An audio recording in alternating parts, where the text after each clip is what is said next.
So, dear colleagues, I would now like to proceed with the consideration of the outcome of Singapore based on the report of the Universal Periodic Review Working Group of Singapore. Thank you. As contained in documents A/HRC 32/17 and A/HRC 32/17 addendum 1. This report, together with the additional information that will now be provided by Singapore, will constitute the outcome of the review and shall be adopted by the Council through a standardized decision. I now have the pleasure to give the floor to our colleague, His Excellency Mr. Pho Kok Jwee, Ambassador Extraordinary and Plenipotentiary and Permanent Representative of Singapore to the United Nations Office at Geneva, to present the additional information on the review. Your Excellency, dear friend, you have the floor. Thank you, Mr. President. Honorable Council members, distinguished representatives of observer states, members of civil society, especially Singapore civil society who have made the long journey to Geneva, a very good afternoon to all of you. At the outset, let me first extend our heartfelt thanks to the Secretariat and to our Troika. Your support and counsel throughout this entire process has been the most helpful to us.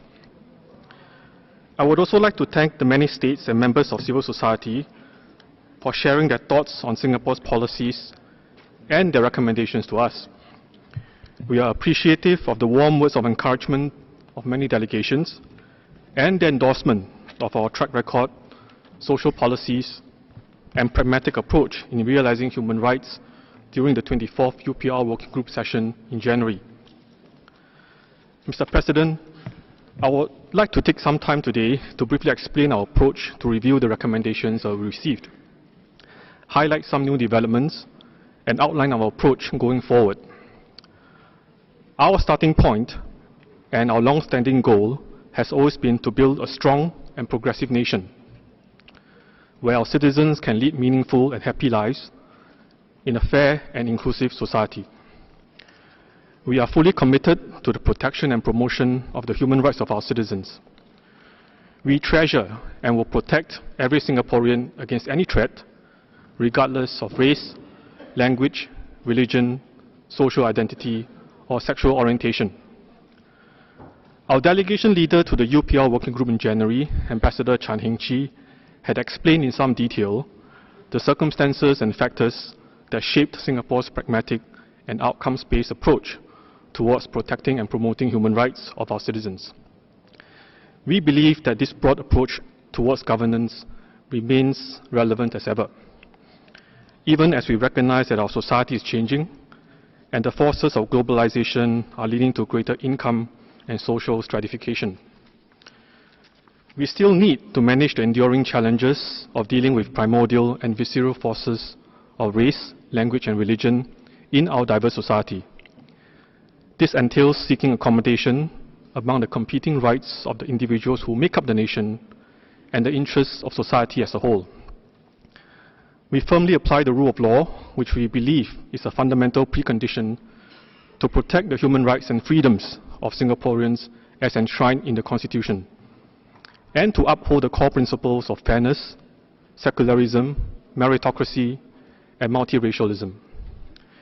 It is with these principles in mind that our Inter-Ministerial Committee on Human Rights has carefully reviewed the 236 recommendations that we received at the 24th UPR Working Group session.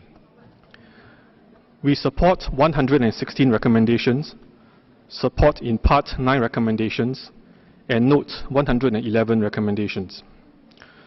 Broadly speaking, we support recommendations that complement our ongoing efforts to build a fair and inclusive society.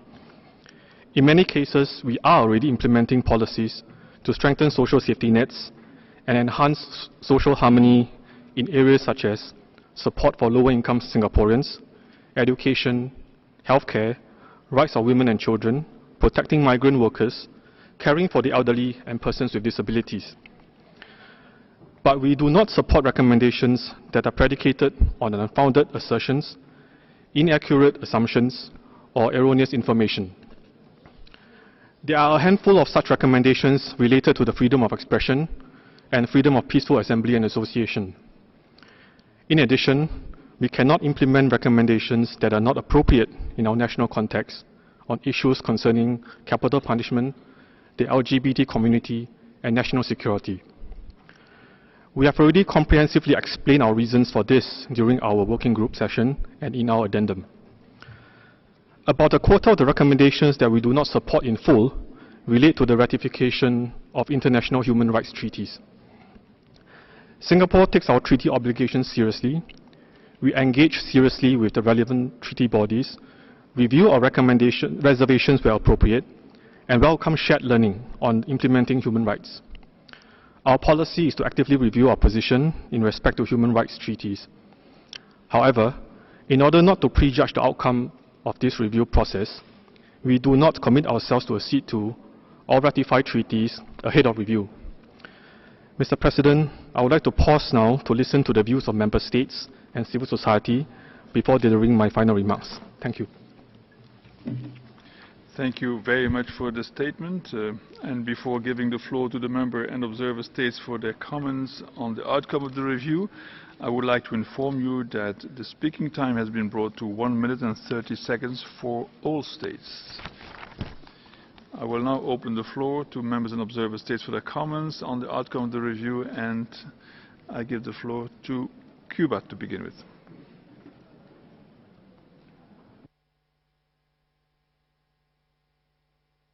Gracias, señor presidente. Damos una cordial bienvenida a la delegación de Singapur, presidida por su embajador en esta sede y amigo. Celebramos el hecho de que desde su última revisión en 2011, Singapur ha puesto en práctica diversas políticas progresivas para mejorar la protección social y preservar la armonía social. Reconocemos los esfuerzos continuos de Singapur para construir una sociedad justa e inclusiva a través de políticas concretas en áreas como el apoyo a los singapurenses de bajos ingresos o ayudar a los ciudadanos a envejecer dignamente. También reconocemos las limitaciones que enfrenta Singapur como un pequeño Estado. Su sociedad multirracial requiere la adopción de un enfoque pragmático para la realización de los derechos humanos de sus ciudadanos. Es por ello que alentamos a Singapur a aplicar plenamente y de manera pragmática las recomendaciones aceptadas en este segundo ciclo del EPU. Por último, invitamos a Singapur a que continúe adoptando un enfoque de futuro que involucre al gobierno en su totalidad y a toda la sociedad para proteger los derechos fundamentales de sus ciudadanos, preservando el espacio común para todos los singapurenses. Muchas gracias. Thank you very much. And I give the floor to the Democratic People's Republic of Korea.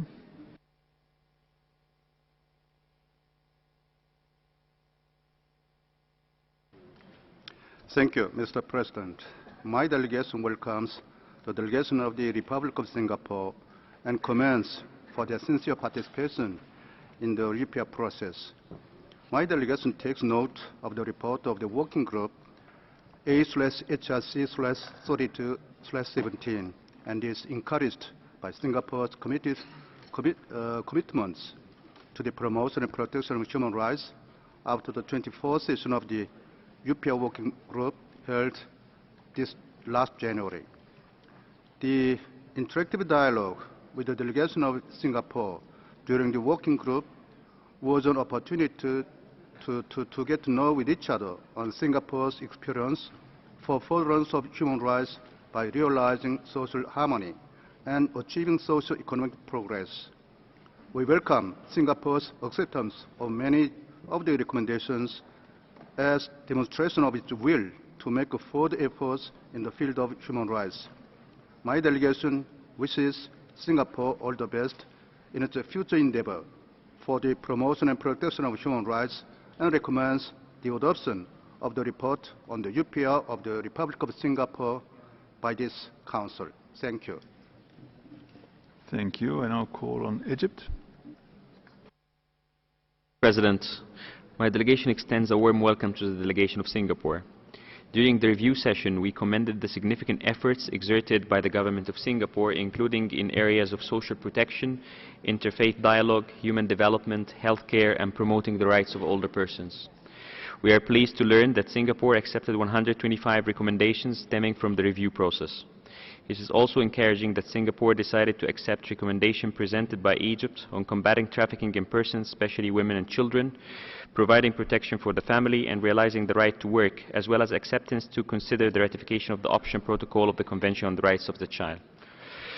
Singapore is a country where multiculturalism and sustainable human development have achieved significant strides. Egypt once again commends Singapore for being a success story from the developing world. We congratulate the government of Singapore for concluding a successful universal periodic review, and due to Singapore's active endeavors in South-South cooperation, we encourage Singapore to share its experience in relation to preparing for, participating at, and following up on the UPR with small island developing states. Egypt wishes the government and people of Singapore further prosperity and welfare. Thank you. Thank you, and I'll give the floor to Ethiopia.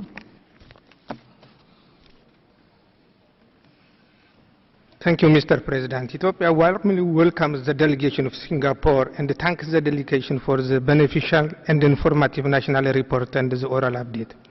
We note with appreciation Singapore for accepting our recommendations to continue preserving social harmony as a diverse cultural and linguistic nation, to build a fair, inclusive society, intensify fighting radicalization and terrorism at its early stage, to sustain the enjoyment of human rights and the basic freedoms of all Singaporeans.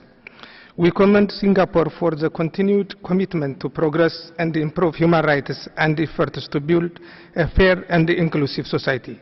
We encourage Singapore to take all necessary measures for the implementation of the accepted recommendations during its second UPR cycle. Finally, Mr. President, Ethiopia supports the adoption of UPR outcome report of Singapore. We wish all the best to the delegation of Singapore and its constructive engagement with Human Rights Council. Thank you, Mr. President. Thank you very much. And now give the floor to Qatar.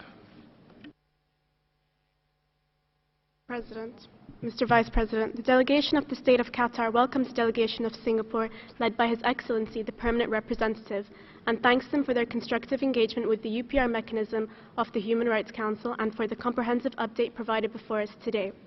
My delegation noted that Singapore has accepted a great number of recommendations to build a fair and thus inclusive society, in particular those about maintaining radical and religious harmony, as well as combating human trafficking.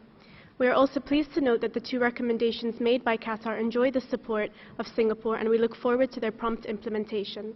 Mr. Vice President, my delegation encourages Singapore to maintain its commitment to provide good education, healthcare and employment opportunities to persons with disabilities, and to provide quality and affordable medical services for all under the Healthcare 2020 Master Plan. We further commend the government's vision to create a nation for all ages and the launch of its action plan in August 2015 to create a conducive workplace for all ages, especially the aging population. Mr. Vice President, the State of Qatar recommends the adoption of the UPR outcomes of Singapore by the Human Rights Council and wishes the government of Singapore all the success in the implementation of the accepted recommendations. Thank you. Thank you. And I'll give the floor to India. India warmly welcomes the delegation of Singapore and thanks them for a comprehensive presentation highlighting their position to the recommendations received during their second UPR in January 2016. We commend the government of Singapore for the constructive manner in which it participated in the UPR mechanism. The review reflected the high participation of peer countries with as many as 113 delegations making statements and 236 recommendations addressed to Singapore. It's encouraging to note that Singapore has accepted as many as 125 of these recommendations. India trusts that Singapore will further intensify its efforts to implement the recommendations accepted by it in the coming years. While recommending the adoption of the report on its UPR, we congratulate Singapore for its successful review and wish it all the best in implementing accepted recommendations. Thank you, Mr. Vice President. Thank you very much. And I call on Indonesia. Mr. Vice President, my delegation extends our appreciation to the delegation of Singapore, a fellow ASEAN member, for its constructive engagement in the second UPR cycle. Indonesia welcomes Singapore's continuous commitment in advancing the promotion and protection of human rights while upholding fair and inclusive social harmony through implementing measures to promote the rights of women, children and persons with disabilities, as well as in preserving racial and religious harmony. Mr. Vice President, Indonesia expresses its appreciation to Singapore for ratifying the International Convention on the Elimination of All Forms of Racial Discrimination. and the optional protocol to the Convention on the Rights of the Child on the sale of children, child prostitution, and child pornography. Meanwhile, our recommendation on the accession of the International Convention on the Protection of the Rights of All Migrant Workers and Members of Their Families and the Convention Against Torture was noted. Therefore, Indonesia encouraged Singapore to continue taking necessary steps towards the accession of those conventions. Finally, Indonesia supports the Council adoption of the report of the Working Group on the UPR of Singapore, and we wish the people and government of Singapore success in implementing all the accepted recommendations. I thank you. Thank you very much. And now I give the floor to the Islamic Republic of Iran.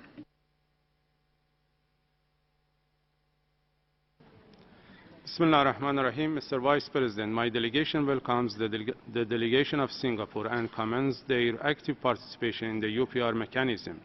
We also appreciate the Singapore's delegation for detailed information provided to this session with regard to the implementation of accepted recommendations. Mr. Vice President, the Islamic Republic of Iran acknowledges the efforts made and the steps taken by Singapore with regard to implementing policies since its last review in 2011 to enhance social protection and preserve social harmony. We appreciate Singapore's continuous efforts to build a fair and inclusive society through concrete policies in areas such as supporting low-income people and adopting an approach to realize the human rights of its citizens. We also thank Singapore for accepting our recommendations in a constructive manner. In conclusion, we wish the government of Singapore every success in implementing of accepted recommendations. Thank you. Thank you, and I'll give the floor to Kyrgyzstan. Thank you. Mr. Vice President, Kyrgyzstan welcomes the delegation of Singapore and thanks for information that was provided on the recommendations received during the second UPR cycle. We welcome the fact that Singapore has implemented many progressive policies since its last review to enhance social protection and preserve social harmony. We note with appreciation that Singapore accepted numerous recommendations, including our recommendations to complete the process of accession to the optional protocol to the Convention on the Rights of the Child on the sale of children, and to take additional measures to protect child victims of violence. We believe that children should be protected properly, and implementation of these recommendations will contribute to this process. In conclusion, we wish Singapore all the best in the implementation of accepted recommendations. I thank you. Thank you very much, and I give the floor to the Lao People's Democratic Republic. Mr. Vice President, as an ASEAN fellow member, the Lao delegation welcomes the distinguished delegation of the Republic of Singapore and would like to thank for the additional presentation on the promotion and protection of human rights in the country. My delegation notes with appreciation that Singapore has implemented many progressive policies since its last UPR review to enhance social protection and preserve social harmony. My delegation recognizes that Singapore is a small state and multi-racial society that needs to adopt a pragmatic approach to realize the human rights of its citizens. We encourage Singapore to fully implement its accepted recommendation and to continue to take a forward-looking whole-of-government and whole-of-society approach to protect the fundamental rights of its citizens while preserving common space for Singaporeans. We therefore recommend that the UPR report of Singapore be adopted by the Council. Thank you, Mr. Vice President. Thank you. I now call on Malaysia. Malaysia joins earlier speakers in thanking the delegation of Singapore for its intervention today and the presentation of its national report on 27 January 2016, which we have listened to with much interest. We congratulate the delegation of Singapore for the comprehensive information provided during the interactive dialogue session on its efforts through various policies and programs towards the realization of human rights for her people. In particular, we note the efforts made in implementing of policies that improve the social protection and provide assistance to the low-income segment of its society, including in health and education. We also note that Malaysia's recommendation relating to the promotion of awareness programs on HIV/AIDS in addressing the stigma faced by patients has been duly considered and accepted by Singapore.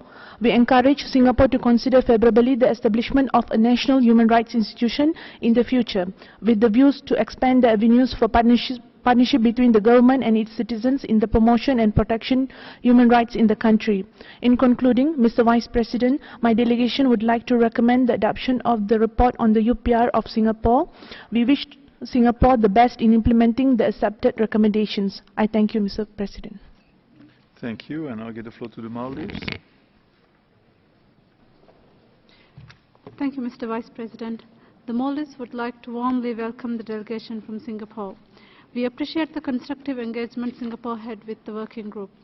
The Maldives notes that during the interactive dialogue, 113 delegations engaged in the review. Of the 236 recommendations received, we are pleased that the Government of Singapore supports 116 recommendations. The Maldives is further pleased to have been part of the Troika of Singapore and the constructive engagement and partnership they showed. We appreciate that Singapore has accepted the recommendations made by the Maldives.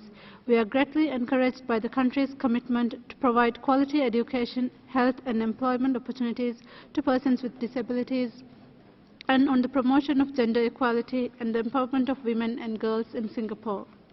The Maldives commends Singapore on the efforts to build a fair and inclusive society.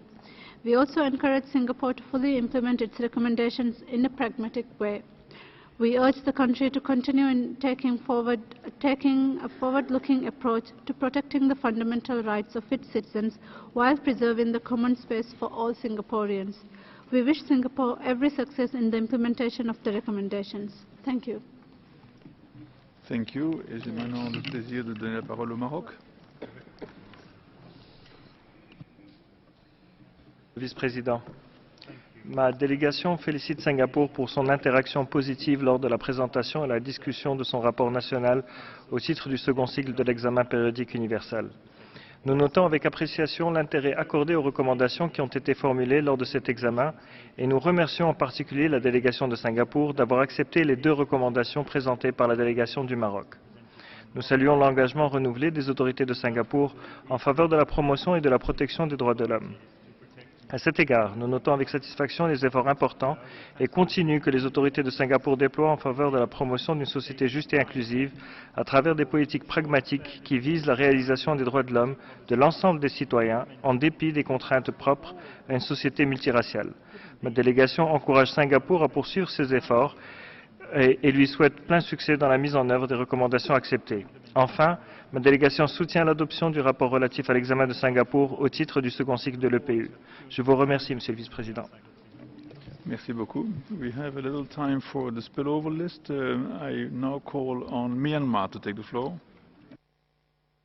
Mr. Vice President, my delegation warmly welcomes the delegation of Singapore and thanks them for providing additional information on its UPR outcomes report. We commend Singapore's active and constructive participation in the UPR mechanism. We are pleased to note that Singapore has implemented policies to enhance social protection and preserve social harmony since its review in the first cycle. We also welcome Singapore's continuous efforts to build a fair and inclusive society through concrete policies in various sectors. We would like to recommend that the UPR Working Group's report on Singapore be adopted. As a fellow member of the ASEAN, we wish Singapore every success in implementing the accepted recommendations. I thank you, Mr. Vice President. Thank you very much. Now give the floor to Oman. سعادة الرئيس، إنه لمن دواعي السرور أن أتقدم بالترحيب بسعادة السفير رئيس الوفد السنغافوري والوفد المرافق له. كما يسعدني أن أعبر عن التقدير لما تم استعراضه من قبل الوفد السنغافوري الذي عكس الرغبة الجادة والالتزام بالأدوات الفاعلة لتعزيز حقوق الإنسان وفق الآليات الدولية المعمول بها. سعادة الرئيس، إن قبول حكومة سنغافورة للعديد من التوصيات ومن بينها التوصيات التي تقدم بها وفد بلادي يجسد الاهتمام المتواصل من قبل الحكومة لتعزيز حقوق الإنسان وفقا للمعايير الدولية، وعليه نوصي المجلس الموقر باعتماد تقرير جمهورية سنغافورة الصديقة متمنين لها مزيدا من التقدم والنماء. وشكرا سعادة الرئيس. Thank you very much. I now invite Pakistan to the Mr. Vice President, we welcome the delegation of Singapore and thank them for providing update on the recommendations received. We appreciate the decision of Government of Singapore to support 116 recommendations and support in Part 9 recommendations that were made during the UPR working group session, including those recommendations which were made by my delegation. We wish them success in implementation of the accepted recommendations. We welcome the fact that Singapore has implemented many progressive policies since its last review in 2011 to enhance social protection and preserve social harmony.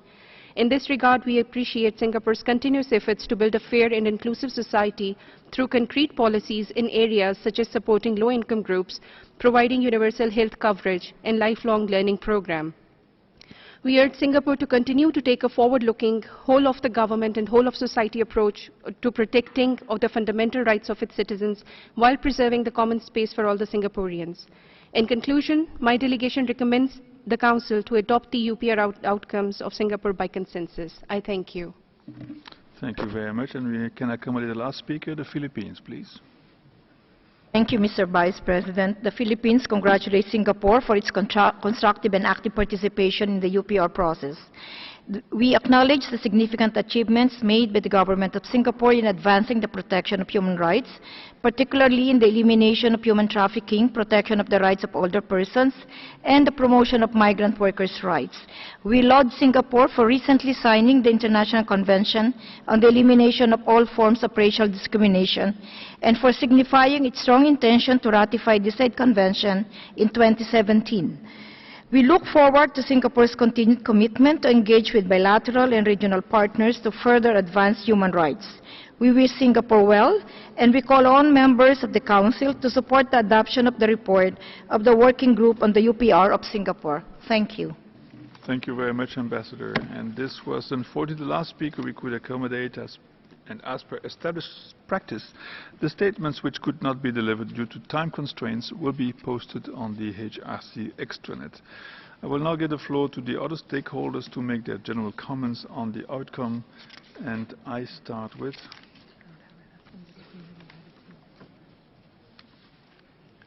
the International Service for Human Rights.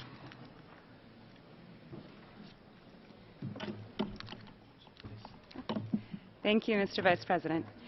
The International Service for Human Rights is pleased to be joined in this room by a range of national-level organizations and human rights defenders from Singapore.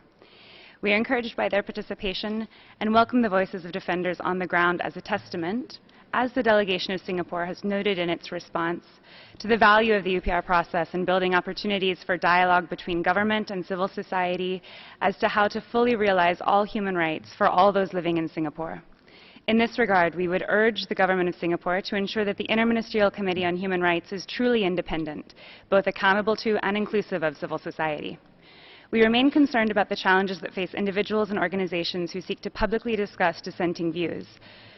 First, laws and regulations that prevent anonymous private donations or that prevent some organizations, including those working on human rights, from accessing foreign funding should be reviewed to ensure that they do not create barriers to full participation and are compatible with international law. Second, access to information is a critical tool for civil society. The lack of a legal framework in the country to permit regular, credible information to be accessed by civil society groups working in a relation to a range of issues, from social and economic rights to due process and capital punishment, also constitutes a practical barrier to their work. Finally, we are concerned about the harassment of defenders, including those cooperating with the UN.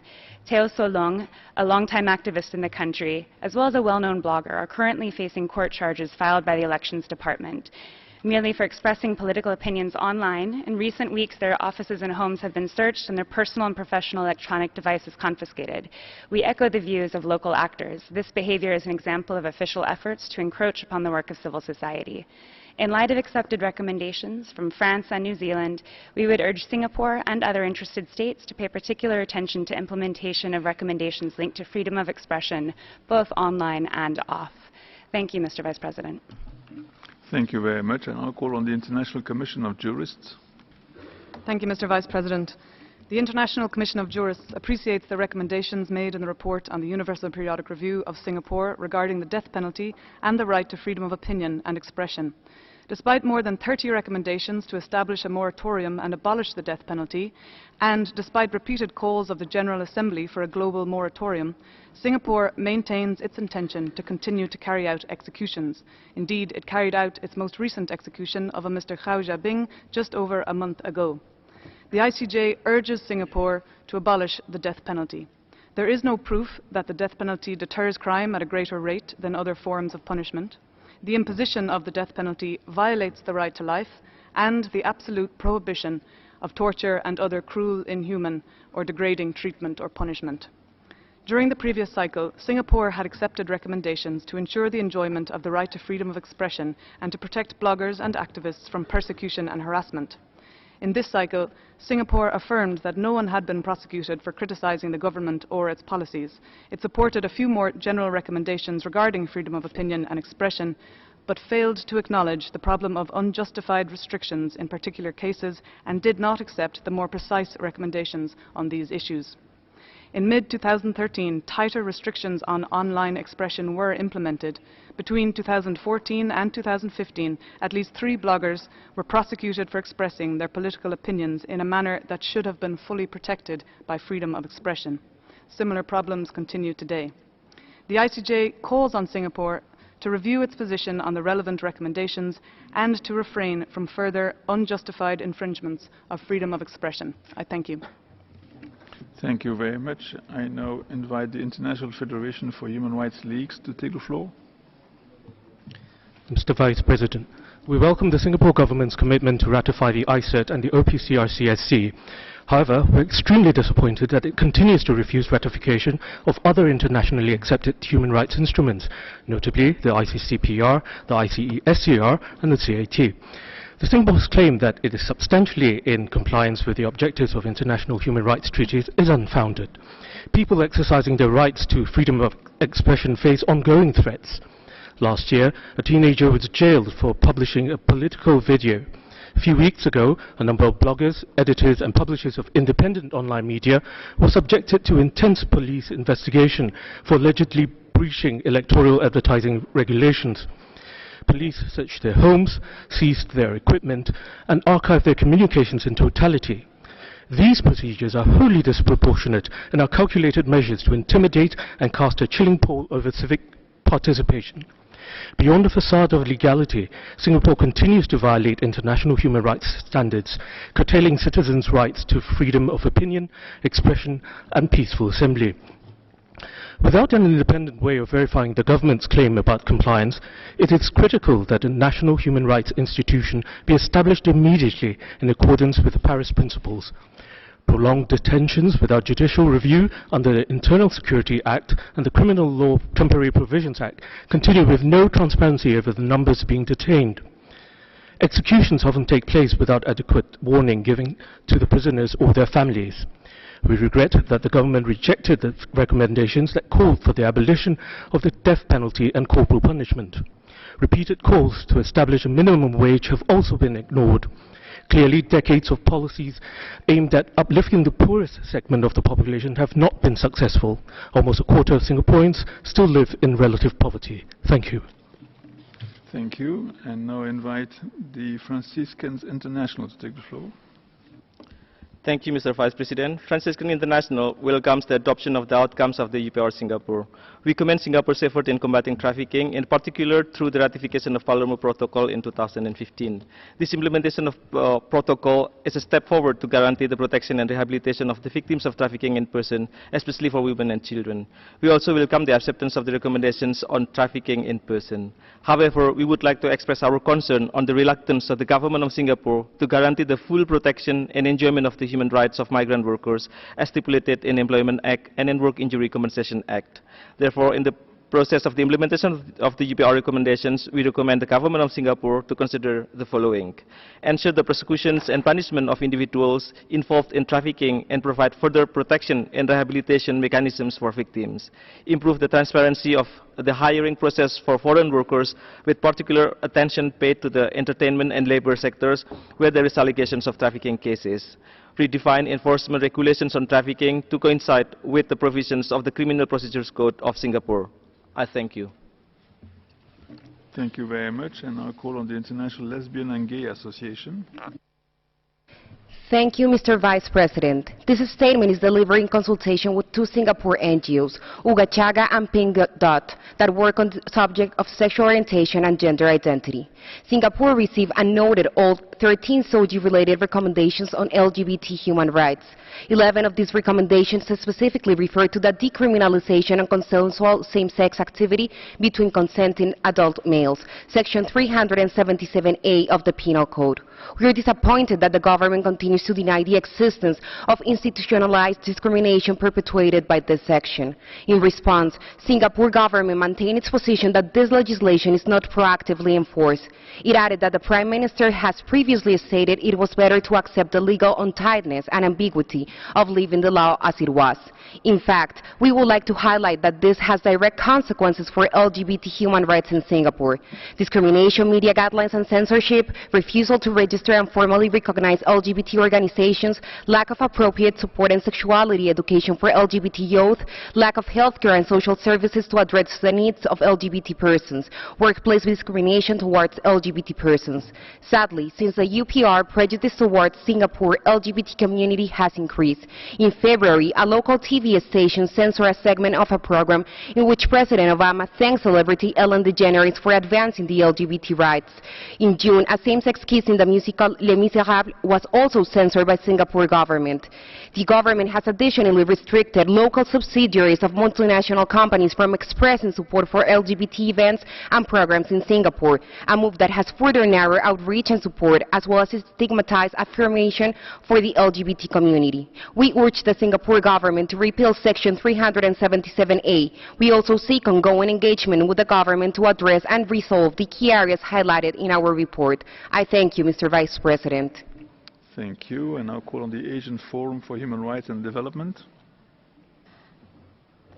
Mr. Vice President, Forum Asia makes this statement in association with SIONI. We are alarmed that Singapore has rejected nearly half of the 236 recommendations it received. This negative precedence for the UPR is a disturbing indication of the country's unwillingness to work with international human rights processes. Those rejected including key recommendations on freedom of expression, assembly and association.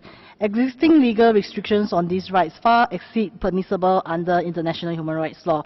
We call on the state to review all laws and policies that impose undue restrictions. We regret that the Singapore government has merely noted recommendations on censorship of LGBT content in the media and the continual decriminalization of sex between consenting men under Section 377A. Despite reassurances that 377A is not proactively enforced, the state appears to conveniently ignore the cascading and intersectional effects of this law that encourages discrimination by the state. The claim that LGBT media content is allowed as long as guidelines are followed is a fallacy. Guidelines prevent all positive or neutral portrayals of LGBT people, even when it includes comments or TV related to history and social change on other countries. In reality, only stigmatization of LGBT people is permitted. Although the state has been quick to cite the annual Pride event Pink Dot as evidence of tolerance and inclusiveness, on 7 June 2016, the Ministry of Home Affairs announced restrictions on foreign sponsorship to this event. We welcome the statement of Ministry of Home Affairs that everyone will be protected against violence regardless of sexual orientation. We note that this remains as lip service as long as the state retains laws that promote violence and discrimination against LGBT people.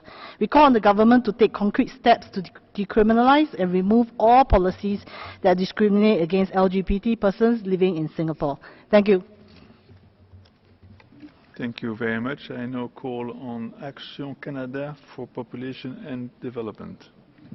Thank you, Mr. President. Action Canada makes this statement in collaboration with Kaleidoscope Human Rights Foundation and the Sexual Rights Initiative. We welcome the Singaporean government willingness to engage to the UPR process.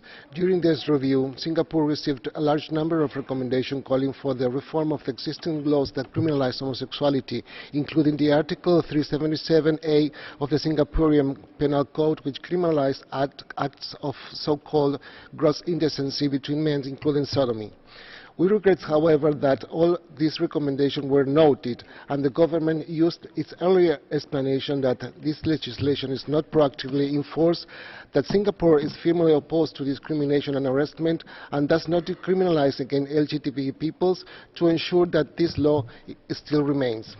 However, in addition to this discriminatory law, Other forms of discrimination against LGBTI people remains.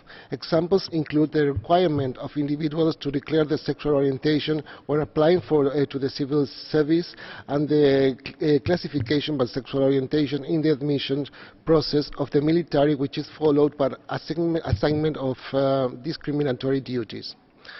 This law has been enforced since colonial times, and despite of heated debate in Parliament almost 1 decade ago, it remains in place. Discrimination is a clear example of human rights violations. We therefore urge the government of Singapore to urgently consider repealing the Section 377A as this provision clearly reinforces negative views toward LGBTI people, perpetuates discrimination, and acts as a mechanism to restrict LGBT individuals from full enjoyment of their human rights. Thank you. Thank you, and I now invite International Fellowship of Reconciliation.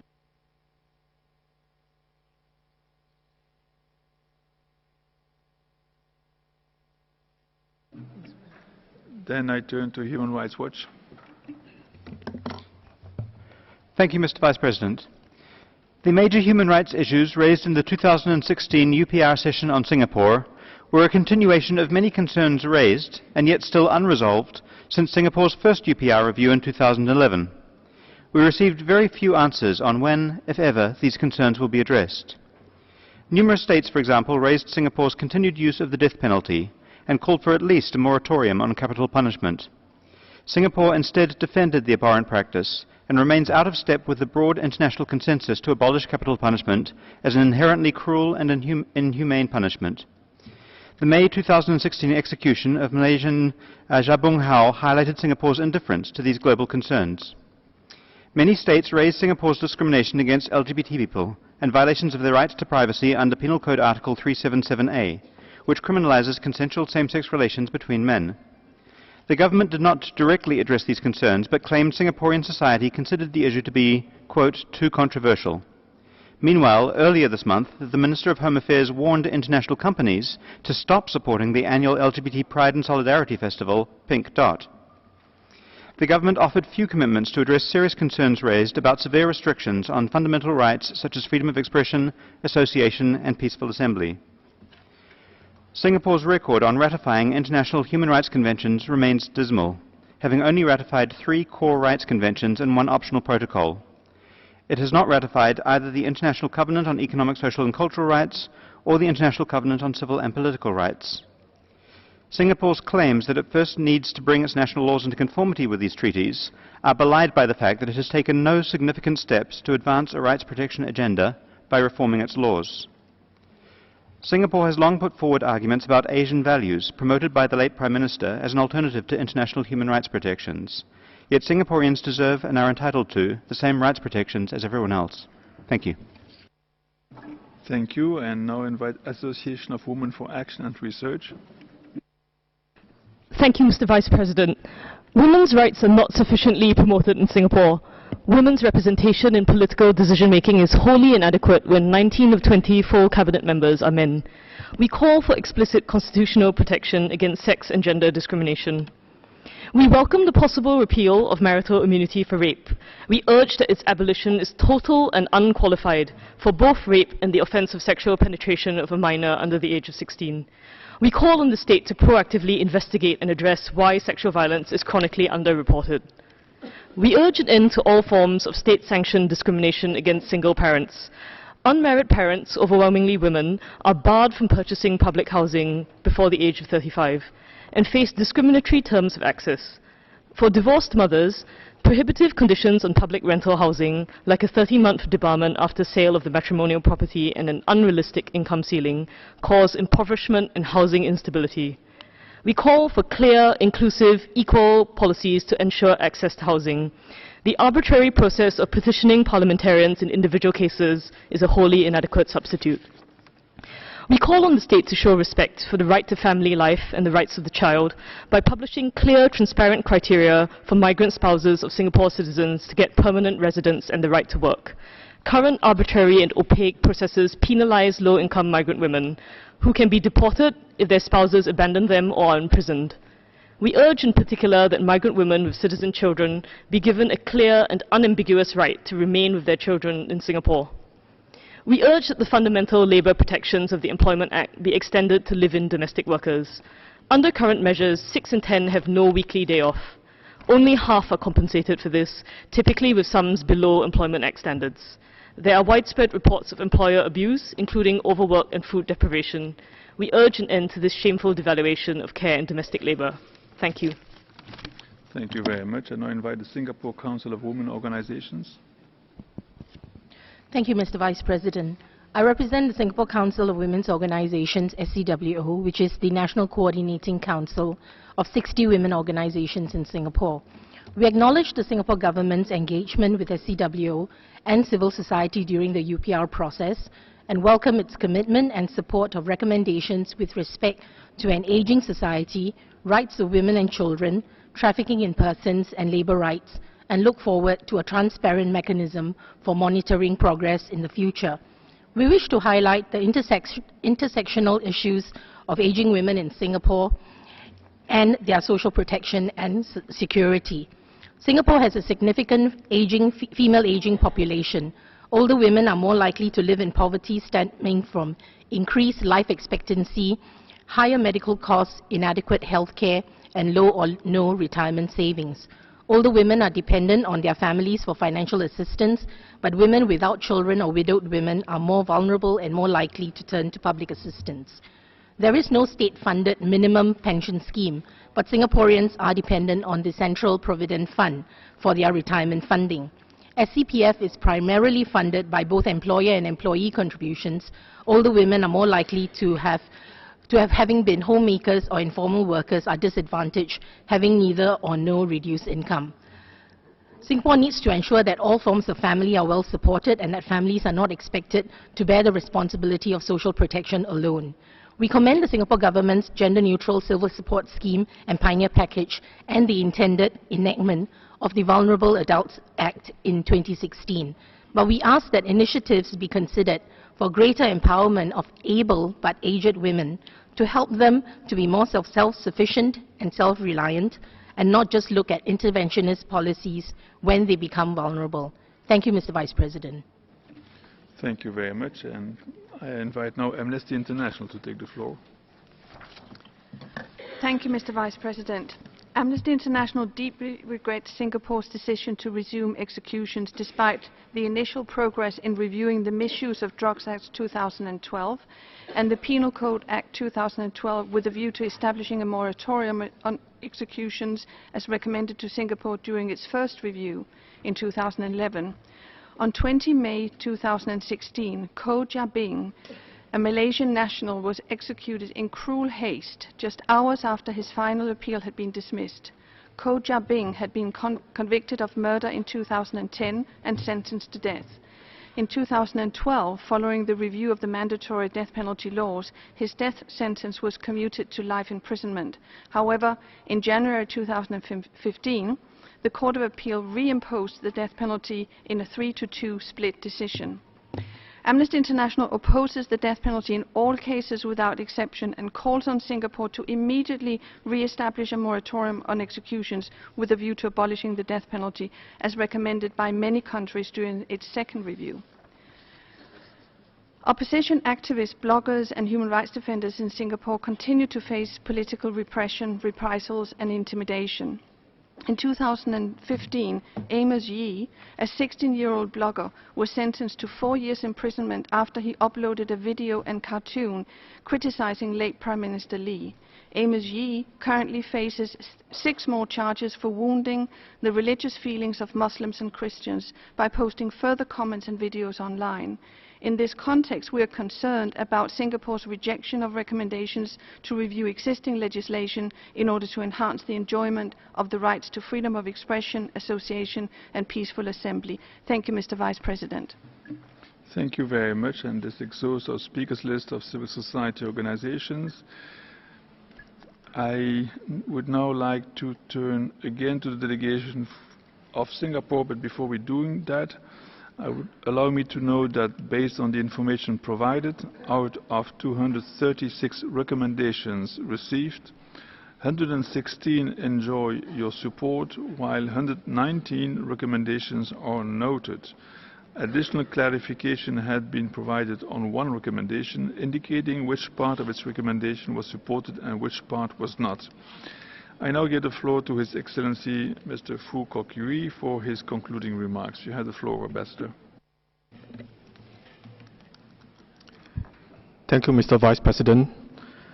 I have listened very carefully to the comments and views of member states and members of civil society.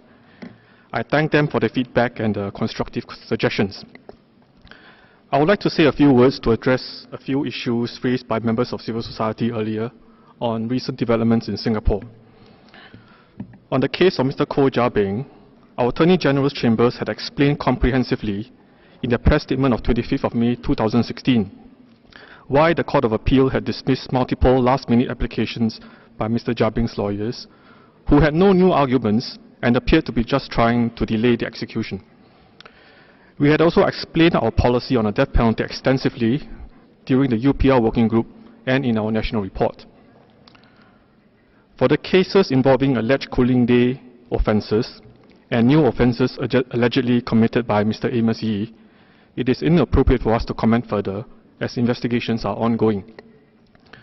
On the issue of foreign sponsorships for Pink Dot, our Ministry of Home Affairs had explained in its press statement of 7 June 2016 that our government's position has been that foreign entities should not interfere in our domestic politics and domestic issues, especially political issues or controversial social issues with political overtones. In the context of LGBT issues, this applies to events that advocate as well as those that oppose LGBT issues and causes. These are political, social and moral choices for Singaporeans to decide for ourselves. Mr. Vice President, I want to begin my concluding remarks by referring to some thoughtful words by High Commissioner for Human Rights, Zeid Ra'ad Al Hussein, during his interactive dialogue with member states at the 31st regular session of the Human Rights Council in March this year. The High Commissioner said, and I quote, "I am disturbed by a widespread practice of what could be termed human rights window dressing. The ratification of treaties and agreements and acceptance of recommendations stemming from human rights mechanisms are not in themselves human rights achievements. There needs to be follow-up and real change to bring greater freedoms and dignity to the people.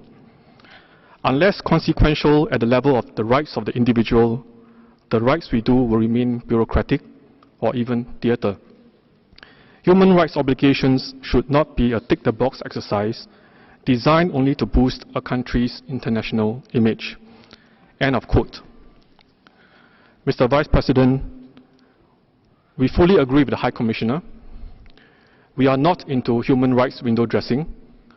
We do not view governance as a tick-the-box PR exercise, and we certainly do not want the government's work and continual efforts to be labelled as theatre. Our goal is to ensure that our policies and programs continue to produce good outcomes for our citizens and to surmount the challenges that we face today and in the future. The future of work, a rapidly aging society, terrorism, meeting the aspirations of our own citizens, maintaining our social cohesion, and sustaining a virtuous cycle of good politics and good policies. While Singapore may not be party to a number of human rights treaties, our policies are already fully or largely consistent with their objectives. By many international indices, Singapore is ranked well, largely because of our effective policy outcomes. We are 11th on the UN's 2015 Human Development Index, 9th in the 2015 Rule of Law Index, 13th on the 2015 Gender Inequality Index, 2nd in Bloomberg's 2015 ranking of the most efficient healthcare systems. Singapore has one of the lowest crime rates in the world and one of the lowest recorded rates of drug abuse. Our approach has worked for us and benefited Singaporeans and foreign friends who visit us or make Singapore their home. Mr. Vice President, all societies will have to find their own way forward and become future ready. It is an imperative given the volatility, rapid change, and complexity due to globalization. We too know we have to adapt our policies and test new ideas so that they remain relevant in the ever-changing social, economic, and political circumstances. In Singapore, we have implemented major policies and programs in recent years to ensure that we continue to be economically competitive while remaining an inclusive society. Let me cite a few examples. We are currently embarking on a journey to create the world's first smart nation, a nation where all Singaporeans live productive, meaningful, and fulfilled lives enabled by technology. And embracing technology and innovation to create the jobs of the future for Singaporeans. To prepare for a future where 1 in 4 Singaporeans are over 65 years old by 2030, we launched a $3 billion action plan for successful aging in February this year.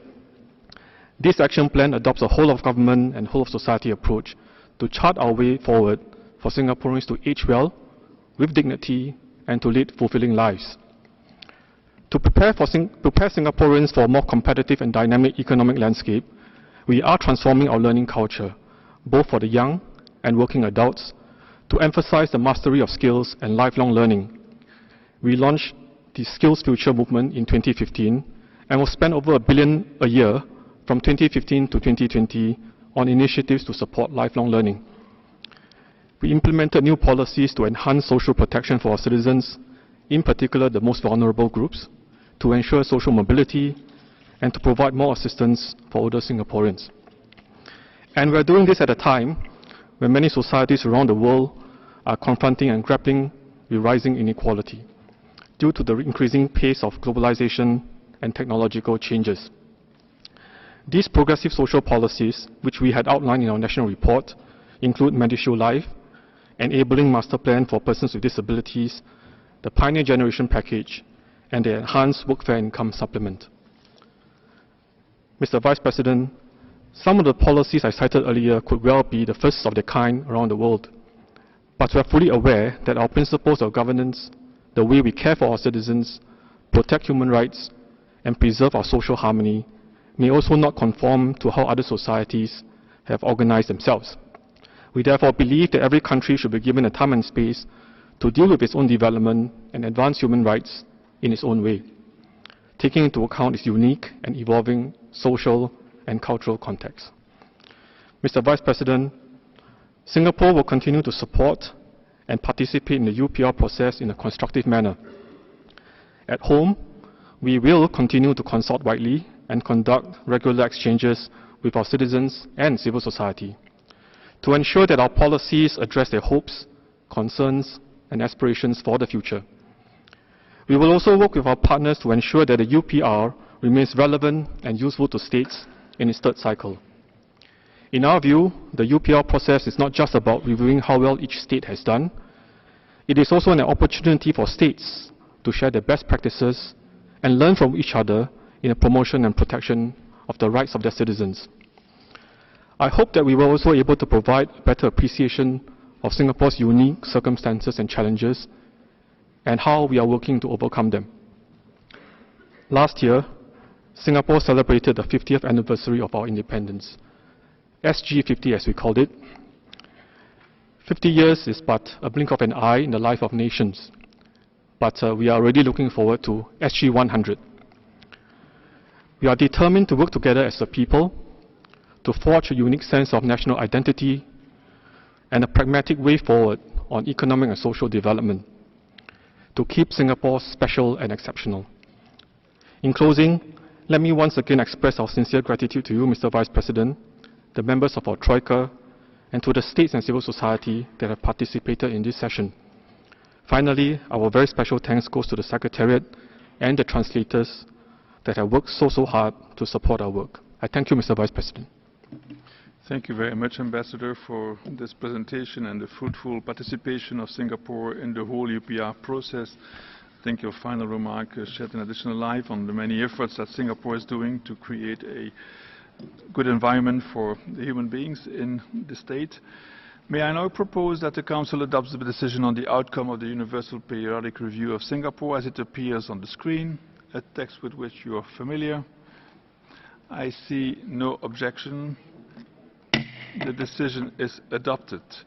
We will briefly suspend the meeting before proceeding with the continuation of the general debate under item 5 of our agenda. Thank you very much.